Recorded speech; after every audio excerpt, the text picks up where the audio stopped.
जब कोई इंसिडेंट इस इंसिडेंट में एक ऑन गोइंग रॉबरी थी।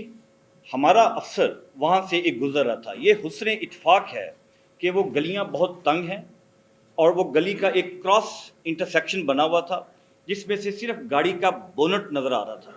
एक अफसर वहाँ से गुजरा, उसने देखा हानिया की वालदा और उनके जो बाकी इनमेट से वालिद साहब, उनके पास दो डाकू खड़े हुए थे।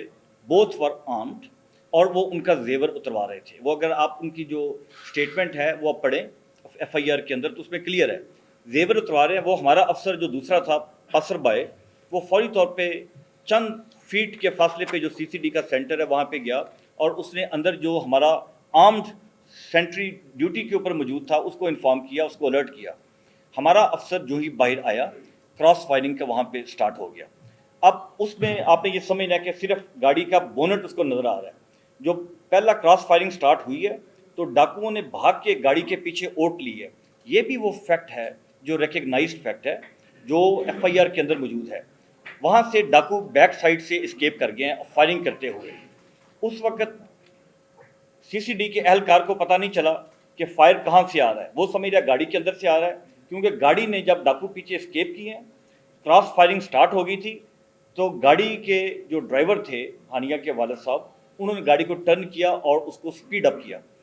फायरिंग आ रही है गली की बैक साइड से, ये समझ रहा है कि फायर आ रहा है गाड़ी के अंदर से, और जब गाड़ी भाग रही है ही थॉट कि ये इसके अंदर डाकू हैं और इसने उसको एंगेज किया। This is crime. ये है वो जगह जहाँ पे CCD के एहलकार की जजमेंट फॉल्टी थी, जहाँ पे इसको कॉशन एक्सरसाइज करना चाहिए था, जहाँ पे इसको टारगेट को पॉजिटिवली आइडेंटिफाई करना चाहिए था कि 100% कंफर्म होता कि इसके अंदर वो बंदा बैठा हुआ है जो CCD के ऊपर फायर कर रहा है, ये इसके ऊपर फायर करता। महज अंदाजे के ऊपर, महज उसके ऊपर ये फायर नहीं कर सकते। मैं आपको एक इस पे रूल ऑफ थंब बताता हूँ जो पुलिस के अंदर और हम CCD में ये फॉलो करते हैं। हमारी SOP है कि अगर हम किसी घर के ऊपर भी रेड करेंगे, वहाँ पे डाकू की अगर फैमिली हो, उसकी औरत या उसका बच्चा हो, हम उसकी भी लाइफ की प्रोटेक्शन करते हैं। We are legally bound to protect the life of innocent citizens. उसकी लाइफ की प्रोटेक्शन में अगर बड़े से बड़ा क्रिमिनल को बेनिफिट मिल जाता है और वो वहाँ से एस्केप उसको हो जाता है, वो हम समझते हैं कि SOP के एन मुताबिक है। तो यहाँ पे ये गलती हुई।